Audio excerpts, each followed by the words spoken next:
Hello and welcome to Bigfoot Odyssey, and it's Wednesday Encounters. I hope everybody is doing all right out there tonight.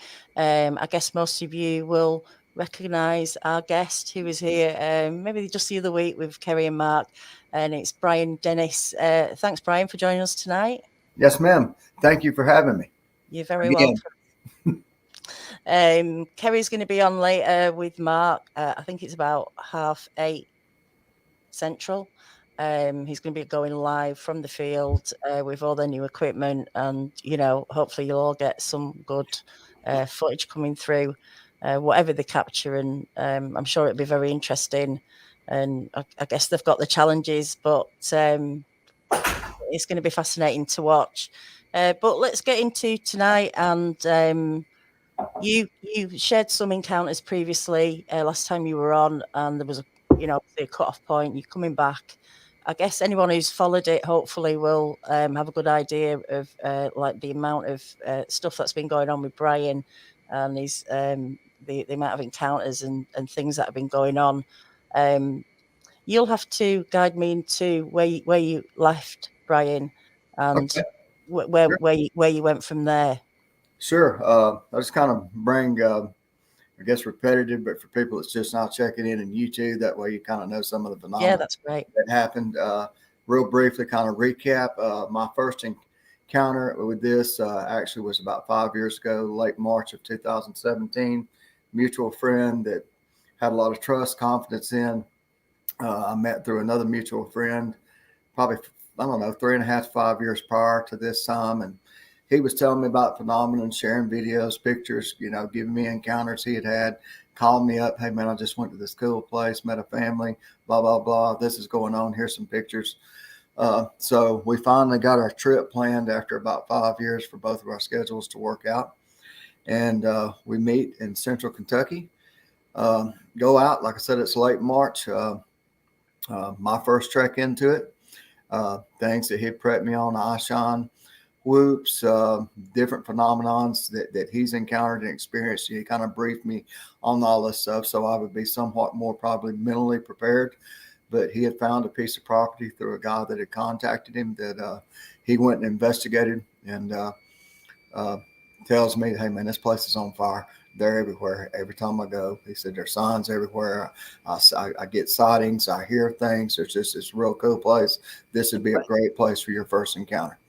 So prior to this, what did you think about Bigfoot? It exists, or did you hear Well, it? Or- was like I said last week, probably skeptical to a point because it was something that I had never experienced, but I didn't discount things I'd heard or things that I read, But I pretty much went along with the, like probably most people, folklore. This is another pretty cool story. I wonder if, but never really thought any more than that until I guess probably around 2011 or 12 when I was had the introduction with my friend Parker through a mutual friend, Kevin Denny, and so from that point, I knew the things that the main reason for going was it was pretty surmountable. The things that Parker had shared with me, photos, videos, had let me know. Would drop a pin to me to because he knows I hunt and everything, and I've got hunting apps to be able to look at the terrain that he was in at different times. Like I said, I was not with him on any of those, but I knew it was very real to him. I trusted him. I knew that he can't be making this up because he sent me too many pictures and documentations of where he's at and the timelines all hit exactly. And I went because I knew there was something happening to my friend when he went into the woods in several different states and different places that he was at because I would get videos and pictures and he would tell me the encounter or call me in the middle of the night, say, hey, man, we're in central Ohio and you're not going to believe this. And so I went knowing that what was happening to him was very, very real, and I believed him. But I wanted to see for myself, skeptical, to be able to see if there was anything else that I saw or thought that I could make sense out of. And I realized last week when Carrie asked me the same thing that that's really debunking, even though I didn't look at it at that point that time. But I was trying to make sense out of everything that he had sent and shared with me and told me about. And So finally it worked out where we could go, and we go, and practically almost everything he had told me happened in a matter of 2.5 hours, from Ashan, them mirroring us. As soon as we walked into the property, I could hear something, I don't know, 20 yards maybe to our left, taking footsteps with us. And it was just he and I that went in, to getting 7 different whoops that went around this big hayfield off of this creek bottom. And it was so loud.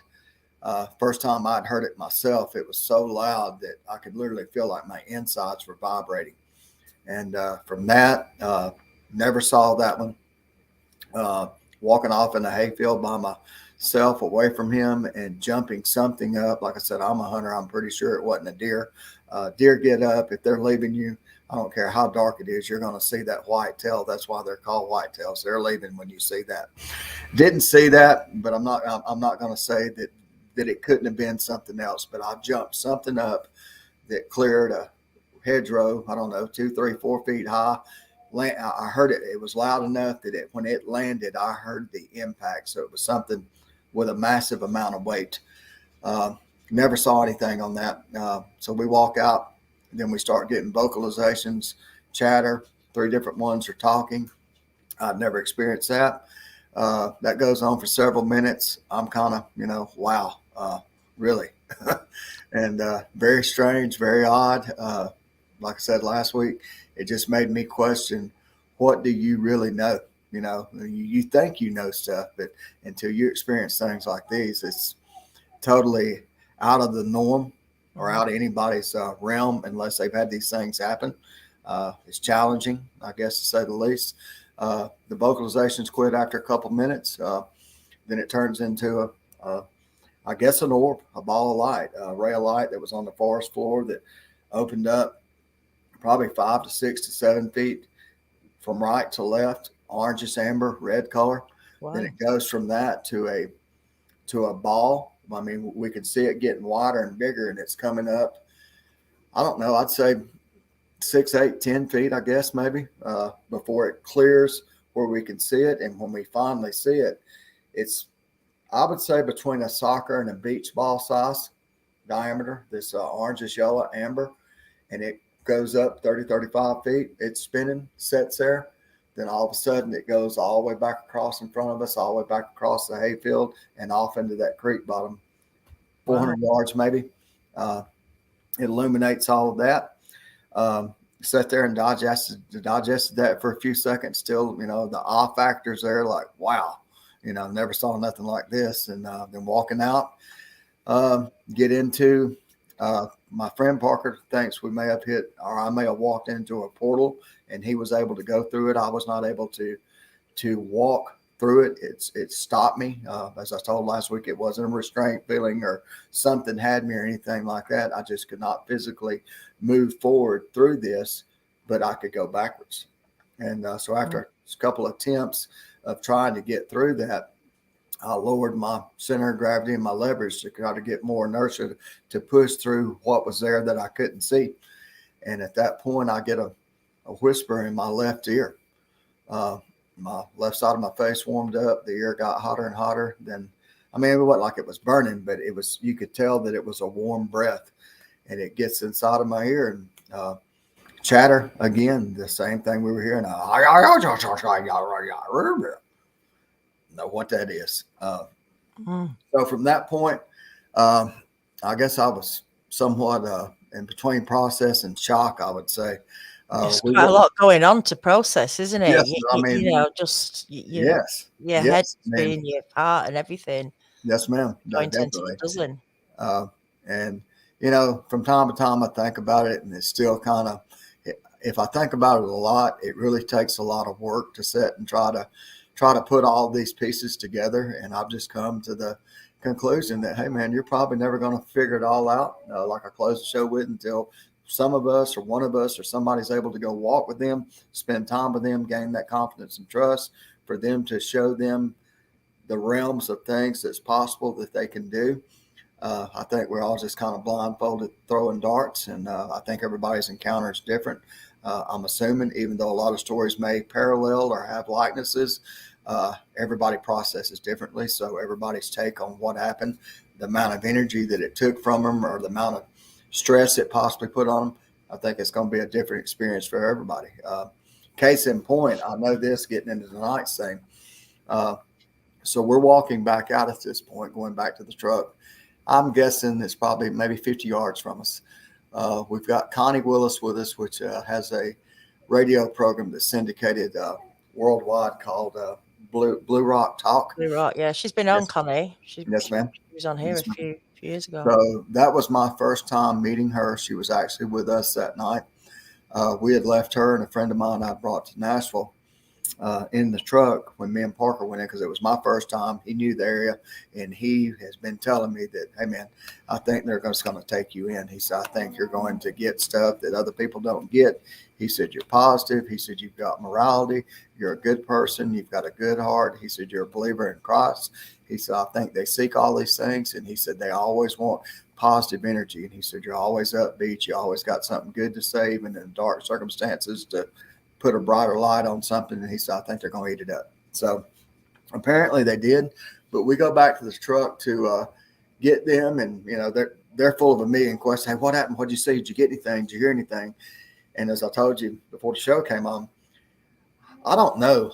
You know, you kind of get, time just is irrelevant at that point. But I remember wanting to tell them, but all I could really do was my mouth would open and nothing would come out.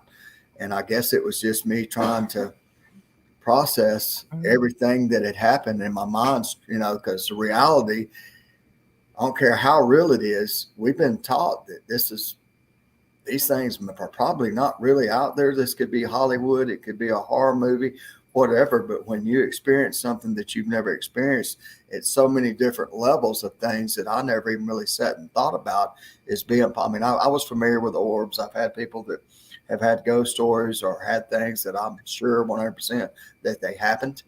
But it was probably just like the whole thing crashing down on me at one time that left me with what do you really know? I mean, and we're supposed to be the intelligent beings, and you ain't got nothing for this. And so I don't, like I said, it could have been 5 minutes, 7 minutes, it might have been 10 minutes, but I remember everybody talking around me. I could hear everything. I couldn't speak at that point. And finally, you know, if it was 5 minutes, 10 minutes, whatever it was, a couple said, you okay? And I was like, yeah, I guess. And they said, hey man, here's some water. So I got some water, and, you know, and I'm playing stuff back. And after I got a, you know, probably drank a half bottle of water and a couple of gulps, I was then able to, I guess, maybe settle back in and realize that, hey, this stuff happened. It's a bit overwhelming. You're not going to be able to figure it all out tonight. So just answer the questions that you were asked. So that they asked those things, and I told them. And Connie was like, you know, she wears glasses and all, and her eyes were like baseballs. Really? Yeah, you know, I've heard about that. You know, I talked with so-and-so, or so-and-so called the show, or I actually went to a similar investigation where some of these same circumstances happened also. It was more confirmation because I knew she knew. She had been involved in this way deeper than I was at that point. So it was more confirmation. Okay, she's seen it. She's familiar. The things I'm talking about, she wasn't with me. She's in the truck. She's heard these stories, or she's seen some of this happen herself. So, okay, there's something else good to go on. I knew Parker was familiar. It was all new to me. Now I've got another veteran that is confirming what I saw and heard, that this is not unusual. You know, these things happen. So from that point, it was light rain that night. The rain picked up. We were going to sit in the truck for a little bit and wait for the hard rain to stop. And then we were going to take Connie and stand back in and walk in again. This is real. I still don't know what this is. I mean, after hearing Mark talk about it last week, he said, you know, well, your phenomenon that you had, he said, even though you're getting the whoops and all that, he said, this is more reflective of people that's had alien encounters. To my knowledge, I've never seen a UFO or little green men, gray men, whatever. I don't know. It's really difficult, isn't it? I've talked about this the other week, that we can only describe things as best as we can, and that maybe isn't enough, you know, to kind of translate what you're seeing and what you're experiencing, and we put these labels on stuff like Bigfoot, aliens and stuff. These are words we try and use, but who knows what you're experiencing. I mean, Right. we don't know, do we? But there's lots of people like you experiencing stuff like that. Yes, ma'am. The hearing them talk, whether you want to call it mind speak or whatever. There's too many people experiencing stuff like that for it not to be, acknowledged. But it is difficult, isn't it, to describe I think it is because of experience. I think there's a lot of negative stuff around this, and the easiest thing you can say about anybody other, what were you smoking? How much did you had to drink? You're crazy. You're off your rocker. Well, you know, uh, I There'd be a think lot of people seeing Bigfoot if that was the well, case. bingo, You know, bingo. we'd all Here's be the deal, and I thought maybe. about this afternoon as I was cutting the grass, getting ready for this. Let's just say 100% of everything that's been recorded, people that's come forward and said something about it or had an encounter or shared an experience, whether it's aliens, Bigfoot, Knox, whatever. Let's just say that 100% of those people, if only 1% of them are true, 1% is a big number when it's the only one that stands by itself. If you look at the whole world, this is not just a United States phenomenon. This stuff goes on all over the world. Um, Yeah. so there's no way that everybody can be misinterpreting, mishearing, misrepresenting their account of Mhm. what they saw or what they know about. And the crazy thing about it, over the last 5 years, I've talked to people that, I don't talk to a lot of people about this and all because it's, let's just face it, it's out of the norm and it's very odd and it's very strange. Uh, so I kind of, internalize things and go on about my business and do what I got to do. And that's fine. It doesn't bother me to talk about it, but I just find that there's people you can talk to about things that are open-minded or they have a crazy story that they want to share, and I'm always willing to listen. And then at that point, if I feel comfortable, I say, well, just kind of, you know, I can sympathize. I can see what you're talking about, and if you think this is crazy, let me tell you about some things that's happened to me. Then I'll share that. So, like I said, if it's only 1%, 1%, if you look at the world's population that are having these things happen, I don't know what that number is, but it's got to be a billion plus. Uh, Yeah. that whether it's ghosts, whether it's aliens or whatever. So we go and It feels like it's energy of some sort, whatever it is. It's some sort of energy. uh, Who knows? It's a powerful thing, isn't it? And yes, ma'am. Yes, ma'am. I mean, it still is uh, till today. I probably had thought more about it since last Wednesday night than I have over the last 5 years of just rationalizing things, looking at it. And this was the first time I'd ever been on anything and shared these encounters and stories because I'm not looking for any publicity or trying to say, I know I'm a knowledgeable person on this phenomenon and it all starts and ends with me. I'm not that guy. I don't care about that. But I am interested in connecting with other people that maybe have never came forward, have maybe thought they were just their mom was playing tricks on them to maybe get them to sit down and get honest and rationalize and go, hey, that's very, very similar to what I saw 6 months ago or 37 years ago. And I didn't have any words for it. I thought maybe, I'd worked a 100-hour week for 3 weeks in a row and hadn't been sleeping much, that my mom was playing tricks, and then not saying that's not possible. Surely it's possible. We're humans. Anything can happen, but I just want people to be able to, hopefully if they gain anything is awareness more than anything that anticipate that maybe everything you see and hear in the woods ain't a deer. It's not a bear. Mm. Uh, maybe it's not another hiker that you can't see or another family camping a half a mile down a canyon that's cooking out and you're hearing these strange noises and you just chalk it up to, well, somebody's got to be out here that I don't know about. Uh, and not saying that could not very well be the case, but what I experienced, this was a piece of private land, one way in, one way out. I know for a fact there was only four of us. There was no humans out there anywhere.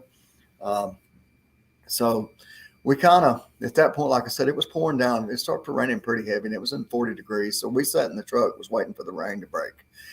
And actually, my buddy Parker, he ended up dozing off, and my friend Stan was up front, and Connie's sitting in the back seat with me, and she's just telling me things that that she's talked about on her show, things that she's experienced and all. And I'm sitting there listening, and I guess probably after about 15 minutes of her loading more information to me, I was just kind of sitting back in the seat, and I think Connie, if I'm not mistaken, I know we had quit talking. And I don't know what that time frame was after that. So I'm still processing everything I've saw. At this time, it's probably been an hour later. Well, as we're sitting there, the dash lights on the truck. Now we're sitting in the dark. I mean, it's not very cold. We all had jackets and we were warm, so the truck wasn't running. The dash lights on the truck start coming on and off. Radio starts turning on and off.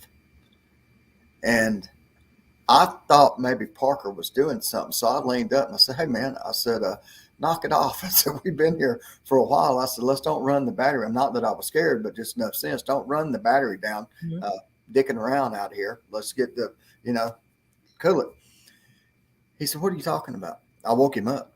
I said, "I guess your knee or something was hitting the flashers or something." I said, "The dash lights and all's coming on." And I said, then the radio come on and off 2 or 3 times, and interior lights came on. He said, "I don't know how that happened." I said, "Where's your keys at?" I said, "Take the keys out of the ignition." The keys was inside the console of his truck. Wow. I didn't realize it. So that was pretty odd. And then it gets crazier. As we sat there, he dressed back off to sleep. And I'm like, still, how in the world is these lights coming on off? The key's not even in there. Nothing's turned on. They're just doing it automatically. As we sat there for a few more minutes, out in front of us, I don't know, 150 yards, maybe 200 yards to the edge of this field, there's an old logging path that goes off the front edge of this field, and there's a stand of trees that run across it. I don't know, it's 50 yards of trees that you can see. This first time I thought about it was Mark said it was some type of alien type thing. I mean, I'm not saying that, but with him putting things together for me last week, I don't know. I start seeing different colors coming down from the tops of the trees in between each tree. If they're 3 foot apart or 18 foot apart, I'm seeing the color palette of purple, violet, orange, yellow, blue, green, red, and it's like a light show, and it's going through these trees, and it's lighting up. And a couple of times I see like a triangle, and the triangle of light, which is one solid color, it inverts and stands the sharp point on the top and the widest points in the air up like this. So I'm getting them, and we're all sitting there watching this. Parker said, "I've never seen anything like this." I'm not saying, because I don't know. It's surely something, like I said last week, I can't be the only person that's ever experienced this type of phenomenon. So that was pretty much, we did end up walking back in. The rain slowed down probably around about 3:30 in the morning to a light drizzle.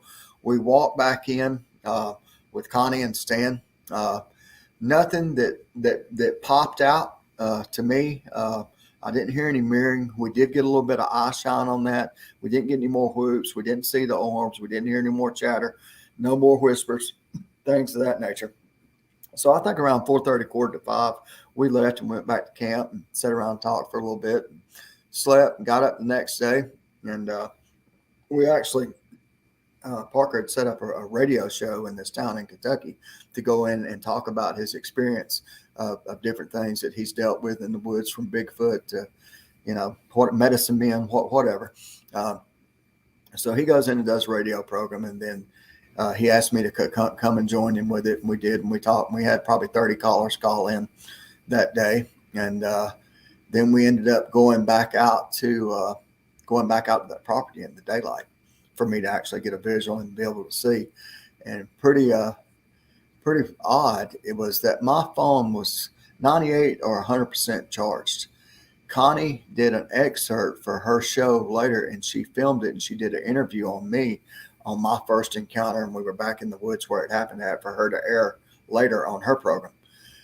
We're standing there doing that. My phone goes dead, and her battery is like draining 10 or 12% every 30 or 40 seconds. But we were able to get maybe 2.5 minutes, which was really, I guess, all we needed. But her video camera goes dead that was fully charged up. Naturally, she wanted to do this. She wanted to film more. She wanted to do an interview with me. She wanted me to walk along with her and tell her where the mirroring happened, where we saw the orb, where we heard. That way she could film all of it. Maybe it'd be a 45-minute or hour program that she could air with 2 or 3 minutes of my interview. So the equipment, it's not failure. It's just the battery's just drained completely. It's very interesting, isn't it? How this is happening, this draining. I know Mark suffered it the other day. He went out, and as soon as he got out there, he charged it up, and it was down to like 10%. How can it happen? How do you think something needing? I mean, does something really need that small amount of energy that's in our phones? Is it enough? I mean, are they sucking it out for themselves? I mean, or is it the land, the area that you're on? I think it could be a combination of multiple things. Confirming what you just said, definitely. But I also believe this, because there's so many questions from people that go, well, you see pictures, you see videos, and I think some of them are people's minds running away with them a little bit, or else they're wanting to project something that really isn't what these creatures are. Mm-hmm. But I've had enough. I've got a lot of photos of stuff on my phone, things that I can't explain. I've even got videos. I've sent some stuff to Carrie. Trying to maybe find a way at some point to, share some of that on your channel or whatever, if it'll work. But this is what I know to be true with this. Number one, I don't believe these things are meant for everyone. These type of encounters, what you get, I think our energy needs to be pure. You need to have no skepticism, no negativity about you. I think the more positive you are, the more receptive, the more open-minded. I think they feed off of that. There again, also, I don't think that it's meant for everybody to have these encounters, because I certainly believe that we only get what they're willing to share with us. That's what I believe. I believe that's why a lot of photos look blurry, or somebody's trying to circle something and highlight it and you can't make it out, but you can see an image that looks similar to what we know is this phenomenon, but it's never very clear. Well, I think I'm pretty certain they're able to distort things, and the ground I'll take on that is I'm going to say 100 at least photos and stuff and videos, some that I've taken myself, some that Parker has sent me early on, and since then will come to me in a file, or he'll text it to me, or he'll share it with me through Messenger. Most times I'm able to open them up and look at them, and I can see something, and I'm like, wow, that's big, that's dark, this one's got red hair, it looks more gray. Go back to review it hours later or a couple days later just to look at it again. That image is completely gone, and many times even the text of the format is blank, and it was there because I done opened it up and I done looked at it. Now all of a sudden it's gone. It's done the same thing with videos. Have them 2 minutes long, 3 minutes long, see stuff, hear stuff. I can hear the whoops, can hear footsteps. Go back to that to maybe share it with a friend again, or to have them sit down and say, take a look at this, and nothing's there. Just a blank. In many cases, that text is completely gone off of my phone. How they do that, I have no idea. And but I know it's not malfunctioning, because I've got Dropbox and photos and everything through Google, and I probably got 20,000 pictures and videos and stuff on there. Everything else is just like it was 12 years ago when I took it or filmed that video. I can go through it and pick it up and play it. With them, most of my stuff that I've made, I've not had that experience where it gets deleted from me, or I can't go back and get it or look through it. I think maybe when we share it, I don't know how they do it, but that's what leads me to believe that what they do is not meant for everyone. And they only give you what they're willing to give you. And you need to take a personal approach that this is for me. And it's human, I guess, to want to share some of these experiences, but it's not meant for everyone. I mean, that's the only thing that makes it that I can tie anything together that makes any sense to me about it is this is not meant for everybody. Why is that? Yeah, I know. I'm, like I say, I've talked to people. I know people who are experiencing this sort of thing, and not everybody is having the same experience with them. There's definitely something different going on, or maybe, like you say, it's about the person. It's just so hard to, work it out. Like, Kerry seems to be in the middle then, because it showed itself, it communicated, but he didn't experience anything anything other than that. There was no mind speak, no. So there's different levels. There seems to be. There's times when really they might not even need to show themselves, but they do. Um, it's like, is it a message? Are you a chosen one? Are you selected, or is it just Having sense. yeah, exactly. Just there could be a million reasons, but there's only one real reason, but we don't know what that is, unfortunately. Yes, So ma'am. it goes on and on, but it's so I guess frustrating, harder for you to share stuff like this because it is out of the ordinary. But it's happening, and hopefully, by you coming on and sharing this, someone else might be experiencing the same thing, and then that's when you can start Confirmation. connecting, and connecting with people, and maybe remembering other stuff. So it's all good, that you come here and talk. I know there's not many places you can do it, but I definitely think it helps. And to, sharing a load can also, get rid of ideas or thoughts that maybe are, don't need to be there. Right. It's better when you talk rather than in your head, isn't it? You can make up all sorts in your mind.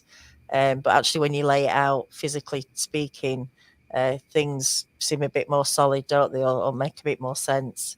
I think that anyway. So, but yeah, it's there's definitely two kind of experiences going on with people through my experience as well of talking to people. Like, why are they? And what you said there about they only let you know what you need to know. Is that what you said? That's what I believe. I believe it's not meant for everybody. I don't know if that's fortunate or unfortunate, because naturally when you have something happen and you want to take, and I've got a couple of friends that I've shared this with that I've actually taken back to the place where my first encounter was, and invited them along on several other places we go to, and they've got eye shine. They've heard vocalizations. They've heard a growl. And they were like, "Hey, man, I just went because I didn't have nothing else to do tonight. I thought you were crazy, but I know I heard something growling at me that was like 3 feet, and I couldn't see it, and there was nothing there. The eye shine you talked about, the pictures you showed me, I seen that for myself. So, I mean, I don't know if that's them confirming for me more, which I don't really need any more confirmation at this point. I just kind of go with it. It's like I said last week. It's not something that I go out and invest a lot of time in anymore because number one, I think that the woods are theirs. They have their own agenda and things they need to do, and I'm pretty guarded against letting this overwhelm me. And I think it's very easily. I think a lot of people call it the rabbit hole. Uh, you have things like this happen, and I try to be a rational guy. I try to see through things. I try to put pieces together to make sense out of all such circumstances. I wish I didn't sometimes, but that's just who I am, and always been that way.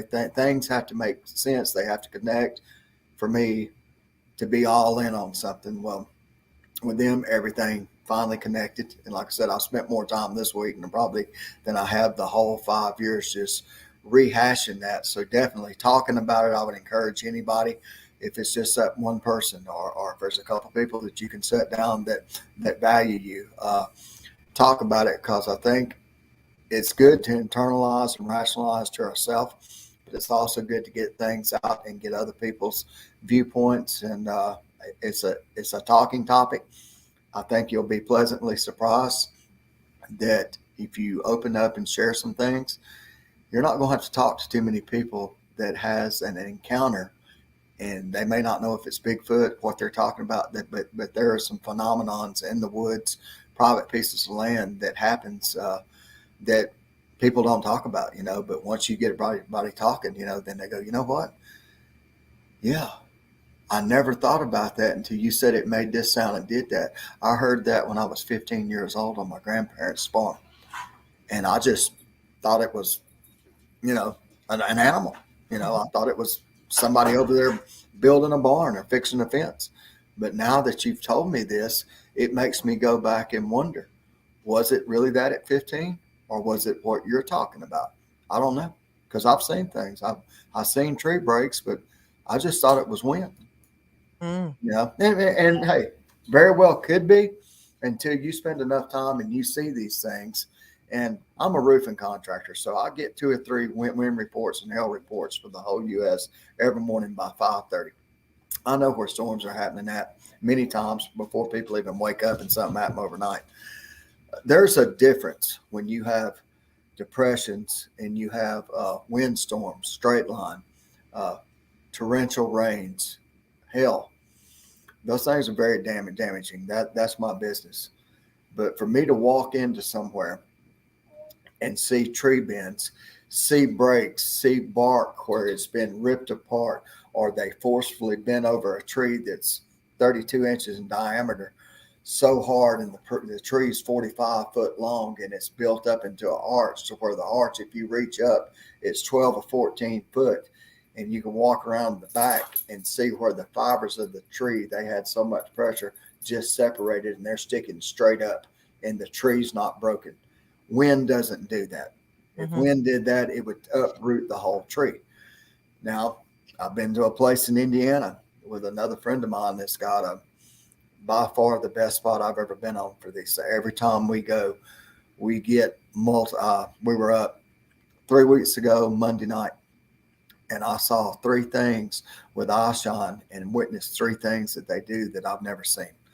I've never seen them. And if anybody can explain to me, and if you don't know, I ain't saying I know, because I don't by any stretch. I'm not a pro on this, or I have all the answers. And I think if anybody thinks they do, I'm going to be a little bit leery of them.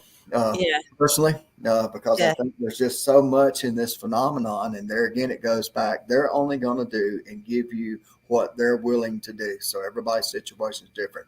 But we had them going back and forth at 80 yards so fast and looking. And I've never seen this with Ashan. It goes rectangle. And I'm going to guess it's 12 to 15 inches long, 4 or 5 inches high.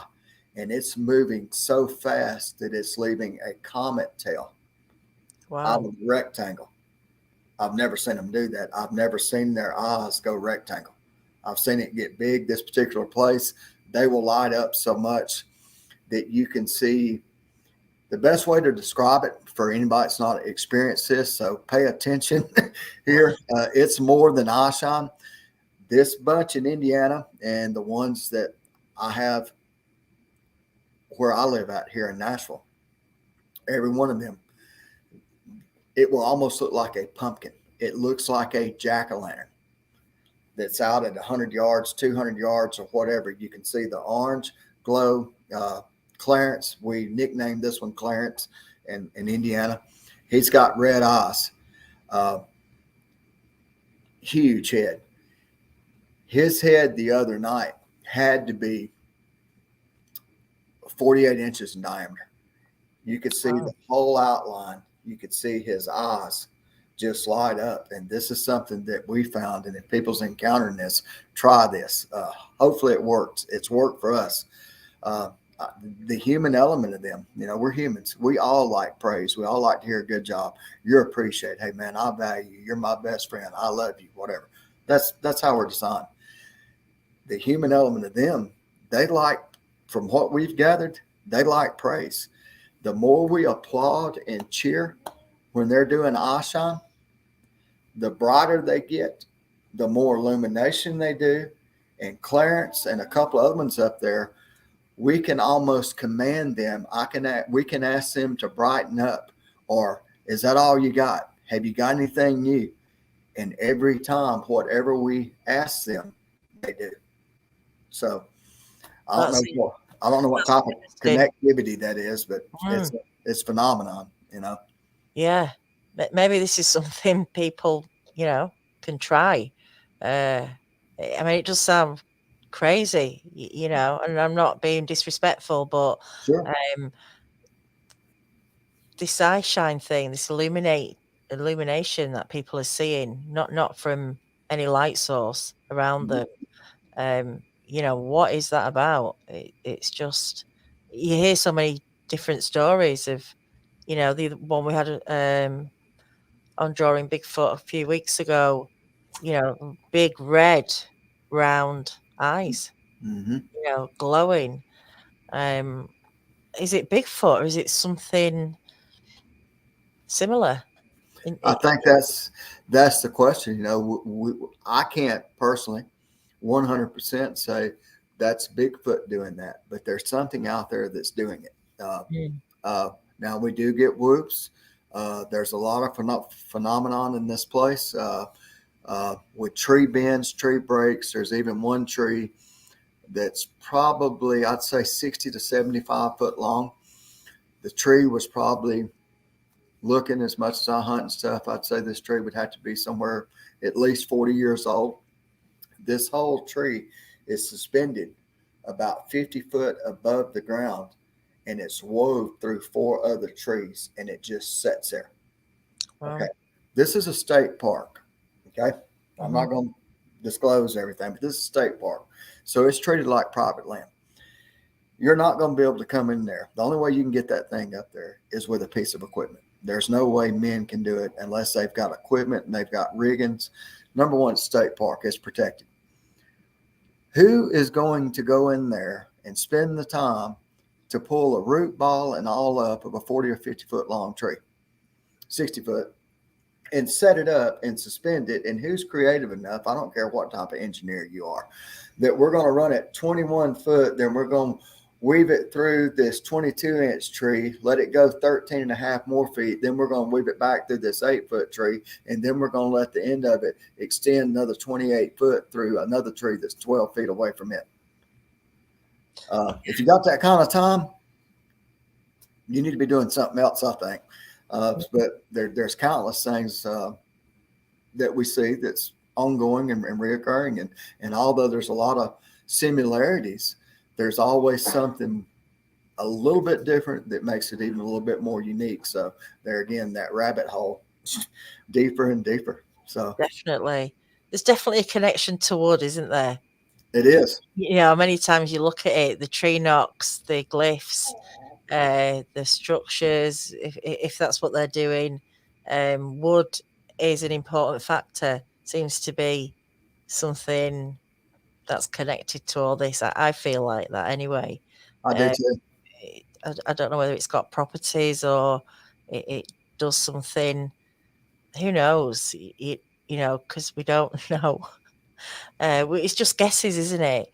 But it's fascinating, and I do love talking about it. It's just so frustrating though, that people don't have answers for themselves, to make sense of what you're experiencing. Because like you say, it's that rabbit hole. You don't want to get too involved, but I think from my experience of talking to people, once you're bit with this thing, that's it. You need to find those answers, and you might not know. It just seems to be. I mean, it's even on my mind all the time. I mean, not constantly, but I'm always thinking about Bigfoot. It's like, what is this thing? So for someone who's experiencing stuff like that, that must be even more magnified. That you've got to try and find these answers. It Uh, is.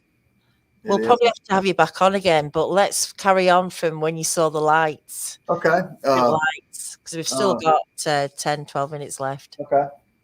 I'll take you back to the second night, going back in the same place that we went into where I had all the encounters. I was at a point then, I'm, ball of energy, and I was like, hey man. And Parker said, do you want to lead us in tonight? He said, they give you all kind of stuff. He said, so they brought you into the fold. He said, this is probably going to be your hot spot to come to at any time, and you're going to be able to get more out of them than even I can.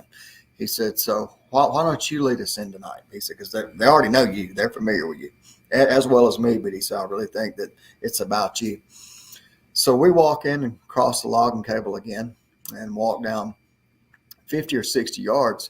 And I'm probably, 15, 20 yards out ahead of them. And Parker has taught me to talk and announce that we're coming in. We're here to learn together. More knowledge of you. If there's any issues or we're bothering you or whatever, we'll happily back out and give you the woods and all. So I'm going through those things as we're walking down the road. And then all of a sudden I notice that nobody's walking with me.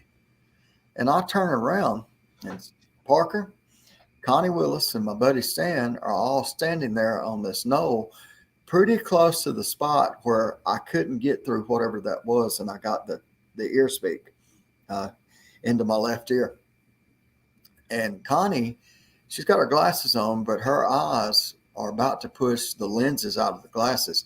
And I see my buddy Stan take about 4 or 5 steps backward, and Parker's pointing and he's going, Bryan, he's right there. He's right there. And I said, who's right there? He says, the Bigfoot is right here. The Sasquatch is right here. I can never see it. They all tell me this thing is 15 or 16 foot tall. I can't see it. I never see it. But seeing the shock on their faces and Connie almost in a flight mode, my buddy backing up 5 or 6 steps, and my buddy Parker is kind of stuttering, pointing, and he says, I've never seen one this big. I've seen them multiple times, but I have never seen one this big, this tall. I didn't see it. They saw it. I trust it. They told me that it morphed out of this big cedar tree that was there, and they watched it come into its physical form. And so I backed up and I said, where is it? They said, right there beside you. I said, I don't see nothing. They said, move a little bit more to the right. Walk forward. Bryan, hold your hand out. So I'm holding my hand out, and at the same time I'm getting pissed off because they're seeing it and I'm not seeing it. He tells me a little more. He said, your hand just went through it. I don't feel nothing. I can't see nothing. So I'm getting real aggravated. They've all saw it. I don't have this story. I don't have this image in my mind. And how can y'all be seeing something, but I'm a novice? How can y'all see something that I don't? So for clarification for other people out there, you may hear something and you may be with 4 people, 2 people, and nobody else does. I'm a witness to that because they're not making it up. I mean, these people are as honest as days long. Connie works in this just like Carrie and everything else does. I mean, she's a reporter, got her own show. She's witnessing and describing in detail everything Parker's seeing. My buddy Stan is, I can't see it. So guess what? It wasn't meant for me at that time. That's the only thing that I can rationalize that makes sense in. We walk on down after, I don't know, probably 10 or 15 minutes. And from the time that I turned around and saw them all shocked to them telling me, come back to the right, walk forward. He's standing right there. He's right there. Stick your hand out. This had to be 5 or 6 minutes that this went on. I guess he morphed back or he just went on about his business. But this is when I got my first sight, and I didn't see this. I didn't see the one that they all saw. About 15 minutes later, we're standing there talking, and it was overwhelming enough. My buddy Parker's a veteran at this, that he actually laid down in the road. I mean, he was overwhelmed and he just could not believe how big this thing was. So he just lays down. He said, man, I got to ground. He said, that thing had so much energy. He said, I feel like almost having a sugar attack. He has a little bit of diabetes, but he takes medications. That wasn't it. But he said, I felt like my sugar just went spiked and then the bottom fell out of it. And he said, I've taken my medicine. I've ate today. So he said, that's not been a problem. But it was over within about 10 minutes. So he gets up and we stand there and talk.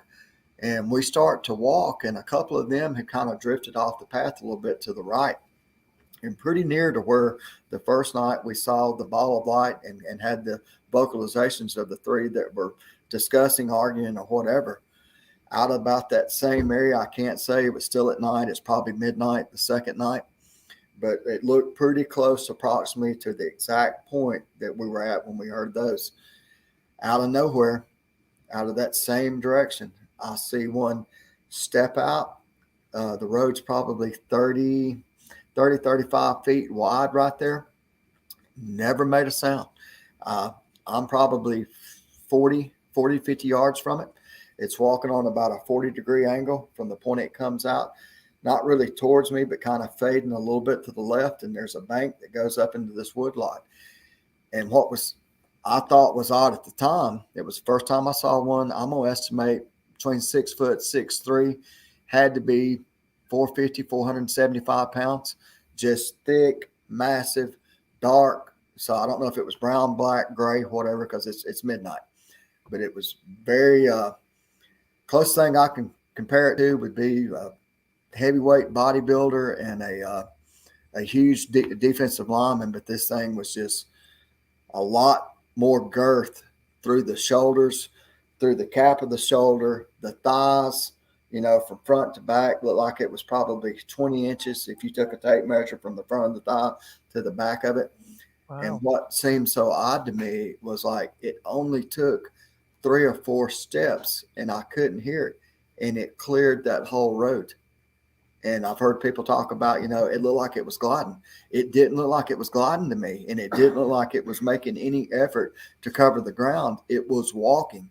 And it only looked, it could have been 5 or 6, but the best I remember, 3 or 4 steps, it had covered 35 or 40 feet. And I watched it go up this bank that was probably 5.5 to 6 foot higher than the road. And it made one foot was in the road, one step on top of that bank, and was gone. But I couldn't hear footsteps like we did the night before. I didn't hear the gravel, the road cracking. I didn't hear the leaves. Now, mind you, this is it's late March. And this is probably about 10 or 15 acres in this woodlot, with fall, oak trees, white oaks, red oaks, all the foliage that had been on the ground from the fall. You're going to hear leaves crack. You're going to hear limbs. I'm a hunter. I try to be quiet, and I still can't do it. I'm going to crack on something. This is the eerie thing about them, isn't it? Is how silent they can be. It's still. And, I always say this, people probably walking past them all the time, and you wouldn't even know they were there anyway. That's what I've wondered a million times, especially over the last 5 years. How many times, and over a lifetime of hunting, did I hear things and just discount it as something else? Never went down this road thinking of Bigfoot, Sasquatch, aliens, paranormal, ghost, or anything. I hunt by myself predominantly all the time because I don't like waiting on people. I don't like to be late, and I can't stand people making noise and disregard when I'm trying to hunt. So I was like, you know what? You just need to go by yourself. And I still hunt by myself. And it's not the thing that Kerry went through. That's his story. That affected him. He was there. I'm unwilling to allow them, for me, nothing against Kerry because I respect him and everything, or I wouldn't be on here. I'm not going to allow them to take that from me. And I've told them that, hey, look, here's the deal. This is the woods. I'm coming. You live here. If y'all act right, if you want to walk out. I can't stop you. I'll shoot a deer. I'll kill a turkey, whatever. I'll leave it for you. But I'm here to hunt, and I don't need anything messing this up. So y'all be on your best behavior. If you can wrestle, these are things I say to them. Let's don't have a problem today. Okay, I'm gonna come hunt. When I get through hunting, if y'all want to turn on the eye shine, walk up to the truck, get on the 4-wheeler. it ain't like I'm gonna be able to stop you no way. As big as y'all are, y'all gonna do whatever you want to do. But let's just everybody be on their P's and Q's. I'm gonna come in and do my thing. Y'all do y'all's thing, and let's don't have a problem. And Yeah. so far, that's worked for me. Mm. So But I think the difference, a big difference is you were primed up for it. You kind of had information, and you were going for a reason, and it was, you were looking for it.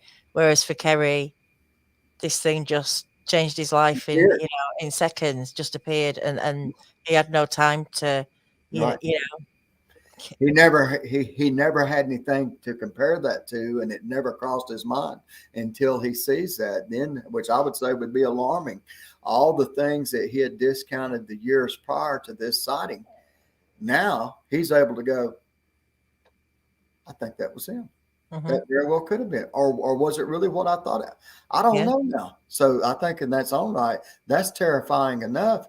To the part of uncertainty, is it or isn't it? Was it? Who can say? So I mean, you just have to respect people and meet them where they're at with this. I think that's the best approach to it. And no matter how crazy you think somebody's story is, you just need to entertain that. Hey, man, because I mean, just sitting here like the last 2 weeks talking about it, I realize this stuff sounds crazy. I mean, I'm normal. I promise you. And it's just, it sounds, I mean, me talking about it, I still think, hey, man, this is crazy. And I think if you don't think that, I think you're crazy. That's my opinion. But at the end of the day, all I can give you is my encounters, the reality. Probably one of the other big pieces of confirmation we got on this that, it's the second night. We leave after we were probably there an hour, got that little eye shine. I saw the big one that was, well, it's not big, I guess, compared to what other people have seen. I've not, that's the only physical one I've ever saw personally. Now, I've seen things reminiscent, eye shine, whoops, the whole 9 yards, rock clacking, tree formation showing up to a new piece of property. It happens everywhere I go and hunt. That within a couple days, 3 days max, tree bends start happening. I find footprints, got pictures of those things, and it's just, I'm pretty much the thing. I'm good with it. I think it's super cool. I think it makes me revert back all the time. Every time I think that I may have some level of intelligence, I'm reminded constantly when I hear them, I see the eye shine, I find footprints. So really, how smart are you? I mean, you think you can control your world with your intelligence, and you can do this, and you can build and design and things like that. But what do you really know about? So I've said this before. We think we're intelligent with all our equipment and technology, and they just survive. They just, even animals just get on and survive, don't they, without any of that? And we can't even help ourselves sometimes. So exactly. Yeah, I think for me, and I'm sure other people, I think it keeps you quite humble about your human being self of how intelligent we are, because I can't move across the room 4 foot without making some noise or stepping on something or tripping or whatever. But yet they can go through places that you couldn't get a mouse through with no problem, and you never hear nothing. It's crazy. But I want to say this before I go. Probably one of the greatest confirmation pieces that I have is that second night we came out of there and we went to, I think it was the second night or maybe the third night. It was one of them. But anyway, we come out of the woods this evening and we go into this little town, and the only thing that's open is a Dairy Queen. Well, we walk into the Dairy Queen, we order something, we're a little bit hungry, and just rehashing what all's happened to me and what a couple other people saw or witnessed, and I'm still trying to find out about this 15 or 16 foot one, and how did y'all see it and I didn't. We're sitting there talking, and we're not loud. I mean, we're sitting at a table, and nobody else is in the seating part of this little Dairy Queen. They probably had tables to sit maybe 20, 25 people. It's around midnight. They're getting ready to close up. And this young lady, I'm going to estimate she was probably 19, 20, 22, 23, not any older than that. She's over and she's wiping down some tables and she's mopping. And we're sitting there and we're talking, and she's 20 feet from us, practically on the other side of the restaurant. And out of the blue, she walks over there and she says, y'all are Bigfoot hunters, aren't you? And we all just kind of looked at her like, what? And my buddy Parker said, well, not really hunters. He said, we're all knowers now. He said, but yeah, he said, we go out and we're actually here spending a couple of days. And my friend here has had a lot of stuff happen to him. And she goes, really? Well, what happened? She said, I've always been encouraged by this and interested in this. So we talked for a few minutes and she goes, wow, that's incredible. That's great. That's great. Then she proceeds to tell us on her grandparents' place, and she grew up about 5 or 6 miles from her grandparents. So she took the bus after school a lot of days because both of her parents worked. And she said, I spent all the time I could with them, Friday and Saturday nights during school, summer vacation and stuff, so I'd go to my grandparents' house and stay with them and stay for weeks on end during the summertime. That there was a female that was a juvenile, I guess, and she recalls from 5 or 6 years old to her grandparents that they played together up until she was about 16 years old. Her grandparents had a swing set for her. They bought her a bicycle. She said, no, it never rode the bicycle. She said, but I would ride the bicycle. And she said, it was probably half a mile from my grandparents down the road to the mailbox. And this juvenile Bigfoot, while she rode her bike, would run along beside her. She said, I would get up in the mornings and look out my bedroom window, and she would be standing at the edge of the yards and tree lines waiting for me to eat breakfast and come out and play. They took turns swinging one another in the swing set, sliding up and down the sliding board.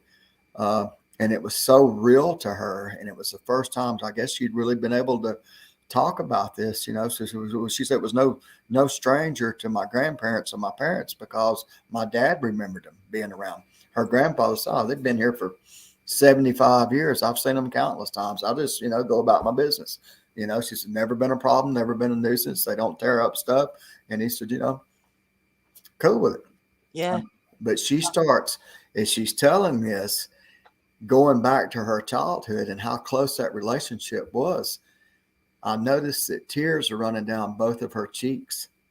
If that's not a sign of someone that's genuine and recalling vividly great times with a special friend, and that's what they were. She said, we were inseparable from daylight to dark. She said, we lived in the country. She said, well, no street lights come on. She said, we played 10 o'clock at night, and to the fact that her grandmother would put ribbons in her hair and stuff. And the Bigfoot or Sasquatch liked her ribbons and always played with them. And so she would give her ribbons and put them in her hair, and it would try to braid its own hair like hers. So, I mean, she said, not one time I ever felt threatened. She said it was cool. She said, I was seeing her parents from a distance at probably 20 yards several times, that they would come out and check on me and her just to see where she was at. But she said, there was never no sign of aggressions. I never felt threatened. She said, I can remember candidly her parents smiling at me as we would play. I listened to a very similar story on Bryan Sawing's channel, which isn't there anymore, but I do have the link for this interview. And it's a guy called Paul who, spent time with 2 juveniles as a kid, played, communicated somehow.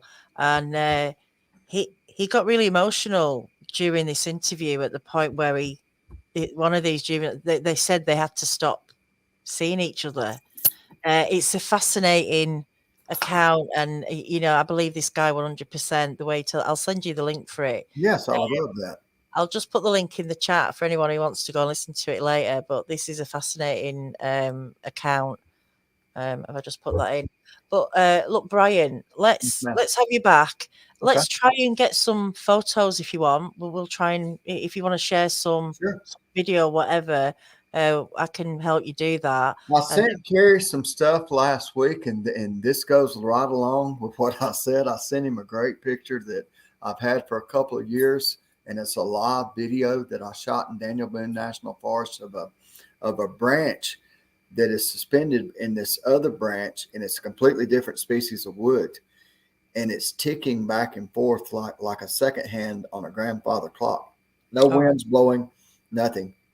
I actually approached it and reached out and stopped it 2 or 3 times to a complete standstill within 3 or 4 seconds of me releasing it from a dead stop, it starts back ticking again.